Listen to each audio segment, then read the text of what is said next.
Firstly, a bit of background about me. I've been a caver for over 15 years.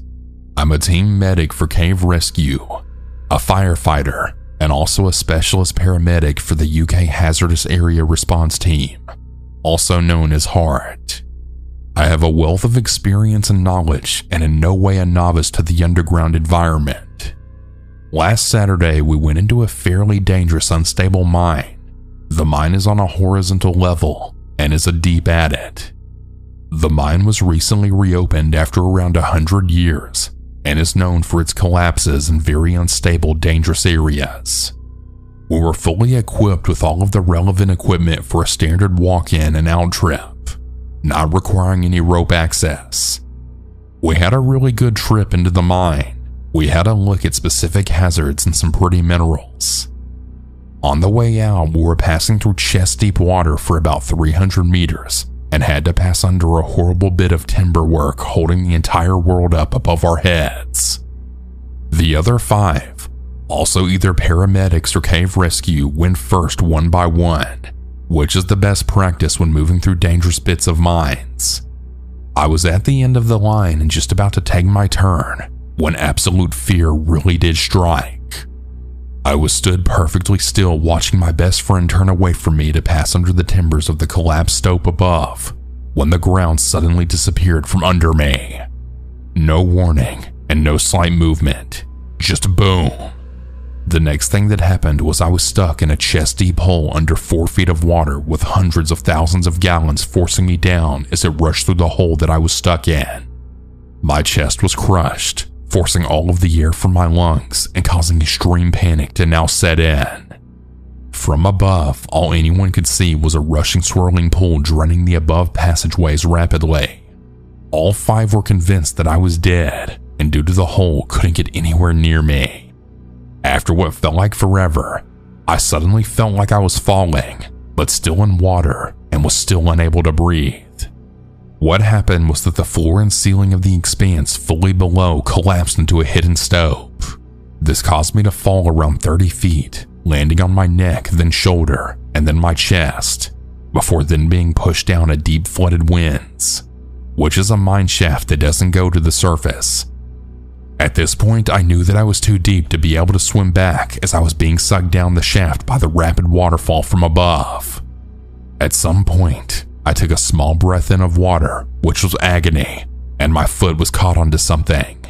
I kicked my foot back and pushed as hard as I could at what I hoped was the correct way up, and not launching myself further into the dark abyss. At this point, I felt scared, panicked, and just desperate not to die. I remember the feeling of being desperately sad that I'd never see my children again, and a really painful emotion flooded over me, and I knew that I had to take this last breath of water. This last breath of water would cause me to drown, and that was it. Game over. As I took the involuntary breath in, fully aware that it was my last, I realized there was air mixed in with the water, which made me choke and splutter. I then gasped again, and I realized I was in a chamber. I scrambled to the side and looked up. The roof was collapsing further, and the water was flooding the space rapidly. I was around 20 to 30 meters under the floor that I was previously standing on. I took stock of the kit I had and threw a space blanket over me. Once the water began subsiding, I looked up, and to my huge relief, I could see a headlamp. I took my helmet off and shined a light at myself to give a thumbs up. At this point, both myself and my best friend had a little tear of joy and relief. However, quickly recognizing I was still in mortal danger, they then got a plan in place. 3 were sent to the cars to collect ropes and kit. The other 2 jumped the hole and made rapid progress to the end of the mine to collect an old scaffolding barrier that, when turned upright, looked like a ladder. Now, this bit of metal is very heavy. The 2 left, both fellow cave rescue team members, linked 5 caving belts together and lowered the ladder into the void. With massive hesitation, but realizing this was my one chance, I re-entered the water that had nearly killed me just minutes before. I swam out to the bottom and managed to traverse, and then crumbly climbed to jump the ladder and pull myself up. At this point, it was really a do or die kind of moment. Once my weight was on the ladder, The belts began digging through the floor, causing more collapse from the ceiling onto me, but also pulling the edge of the hole and floor closer to my friends that were rescuing me. Once at the top of the ladder, I was still a good 6 feet below the hole, so I had to stand on the top round and held a belt with one hand, at which point the ladder spun from under my feet, leaving me suspended yet again. I managed to kick out and find a small fault in the rock, and I just pushed as hard as I could, causing the leaning wall to start collapsing, causing a loud rumbling noise. My head and shoulders were above the lip, but I struggled as the lip of the hole was just thick with slimy mud. Kicking back, I managed to level my body and roll over. This was it. It was enough to get up and out of the hole. This took around 30 minutes in total from the ground opening to me being back above the hole. This was the most scared I've ever been, and I absolutely knew I was going to die, but thank God I survived.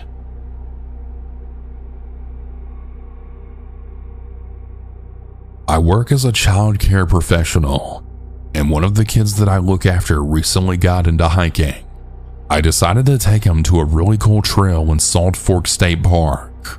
We were all set to hike to Hozak's Cave after parking right near the beginning of the trailhead. The trail was about a half a mile, which is why I chose this trail for our hike that day. I also chose this trail because anytime that I had been on it before, it was very busy and full of other people, and a very popular spot which made me feel secure. However, this past summer we had a cluster of severe summer storms which caused massive damage to the trail.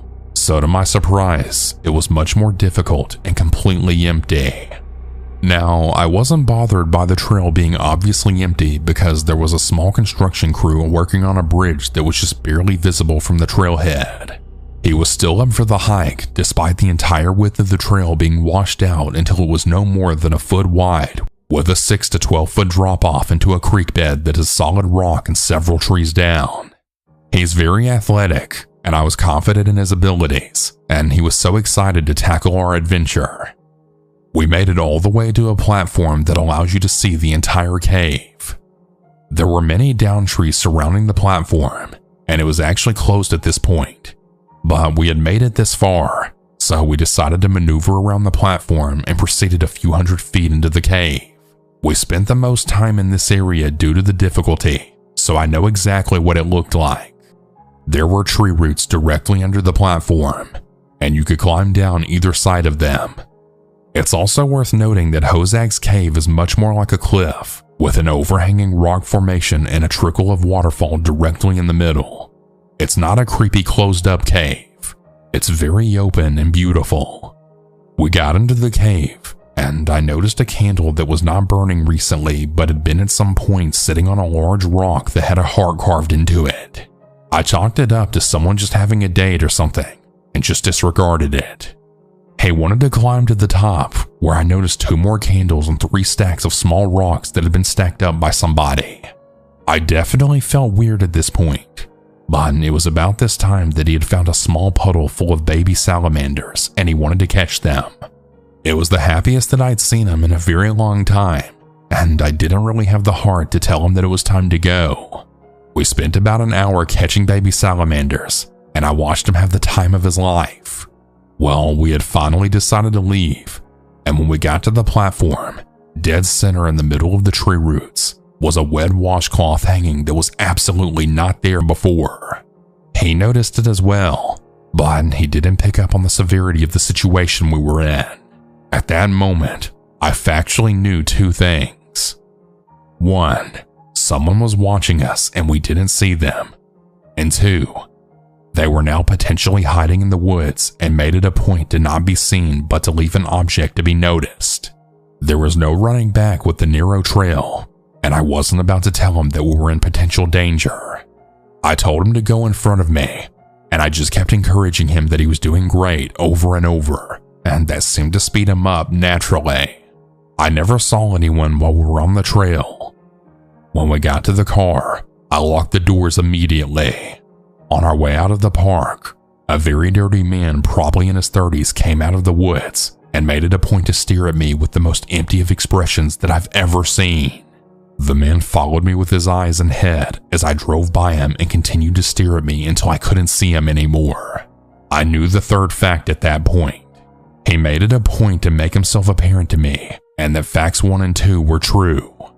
That stare stuck with me for days, and I considered counseling after this, as it really bothered me for several weeks, causing me severe anxiety.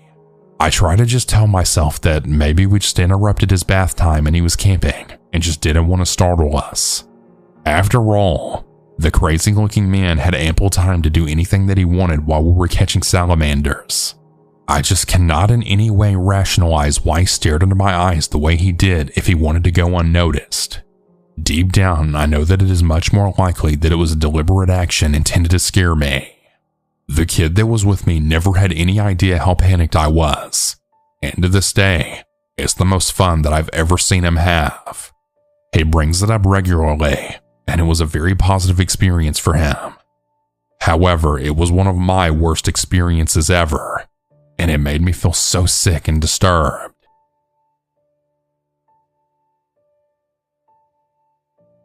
For some background, I'm a 20-something female from the UK.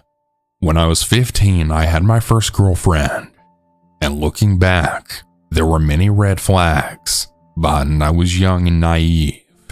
She put me in a few creepy situations that I've never told anyone, until now. We lived in a quiet rural town, and we used to go on walks through a forested area right by our house that you could access from a little side path. People would sometimes walk their dogs along there, but this was rare and it was mostly secluded and eerie.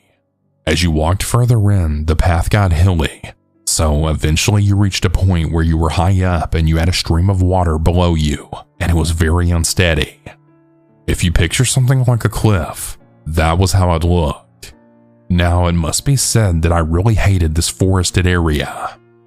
I appreciate nature, but the seclusion and darkness of it just creeped me out. Something about it just made my skin crawl. My girlfriend knew this,